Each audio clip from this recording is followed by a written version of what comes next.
Hello, ഇന്ന് വന്നിട്ടുള്ളത് soybean കട്ട്ലറ്റിൻ്റെ recipe ആയിട്ടാണ് കേട്ടോ. അപ്പോൾ അതിന് വേണ്ടിയിട്ട് ഒരു കുക്കറിലോട്ട് 2 ഉരുളക്കിഴങ്ങ് ഇട്ട് കൊടുക്കുന്നുണ്ട്. അതിലോട്ട് 1 ഗ്ലാസ് വെള്ളം ഒഴിച്ച് ആവശ്യത്തിനുള്ള ഉപ്പും ചേർക്കുക. പിന്നെ ഒരു മീഡിയം സൈസുള്ള ഉരുളക്കിഴങ്ങാണ് കേട്ടോ ഞാൻ എടുത്തിട്ടുള്ളത്.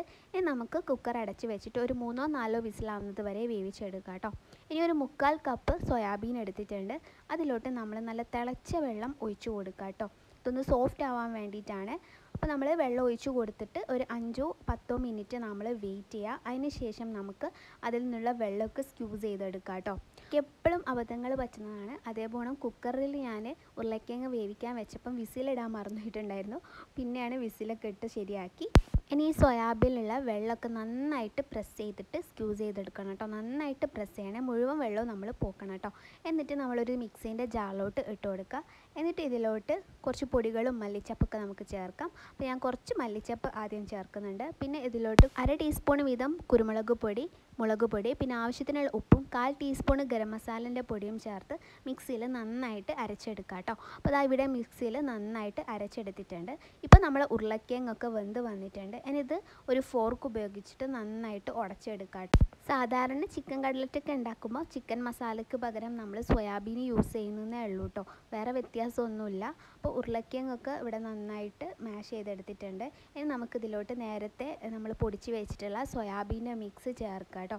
ഇനി ഇത് എല്ലാം കൂടി നന്നായിട്ടൊന്ന് മിക്സ് ചെയ്തെടുക്കുക കേട്ടോ. പിന്നെ ഉപ്പ് പോരാന്നുണ്ടെങ്കിൽ കുറച്ച് ഉപ്പും കൂടി നിങ്ങൾക്ക് ഈ സമയത്ത് ചേർക്കാവുന്നതാണ്. ഞാൻ കട്ട്ലറ്റിൻ്റെ ഷേപ്പിലാക്കിയെടുക്കുകയാണ്. റൗണ്ട് ഷേപ്പിലാണ് കേട്ടോ ആക്കിയെടുക്കുന്നത്. സോയാബീൻ ഇഷ്ടമുള്ളവരാണെങ്കിൽ എന്തായാലും ഇത് ഇഷ്ടപ്പെടും കേട്ടോ. പക്ഷേ സോയാബീനോട് അത്ര ഒരു താല്പര്യം ഇല്ലാത്തവരാണെങ്കിൽ ഇത് ഇഷ്ടപ്പെടാൻ ചാൻസ് കുറവാണ്.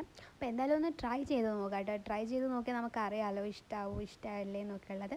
അപ്പോൾ ഇതാ കട്ട്ലറ്റിൻ്റെ ഷേപ്പിലായിട്ടുണ്ട്. നമുക്ക് മുഴുവനും ഇങ്ങനെ ചെയ്തെടുക്കാം കേട്ടോ.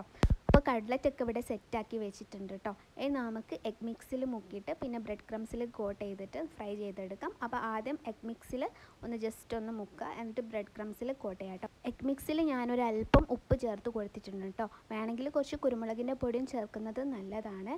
ഇങ്ങനെ എല്ലാ കട്ട്ലറ്റും നമ്മൾ ചെയ്തെടുക്കുക. എന്നിട്ട് നല്ല ചൂടായിട്ടുള്ള എണ്ണയിൽ പൊരിച്ചെടുക്കുക കേട്ടോ. പിന്നെ ലോ ഫ്ലെയിമിൽ പൊരിച്ചെടുക്കാതിരിക്കുന്നതാണ് നല്ലത്.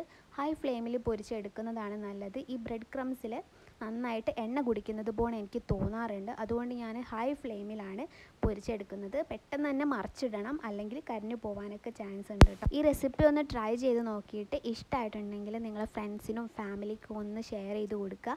പിന്നെ നിങ്ങൾ ലൈക്ക് ചെയ്യുക, കമൻറ്റ് ചെയ്യുക, എൻ്റെ പ്രീവിയസ് വീഡിയോസൊക്കെ ഒന്ന് കണ്ടിട്ട് സപ്പോർട്ട് ചെയ്യുക കേട്ടോ.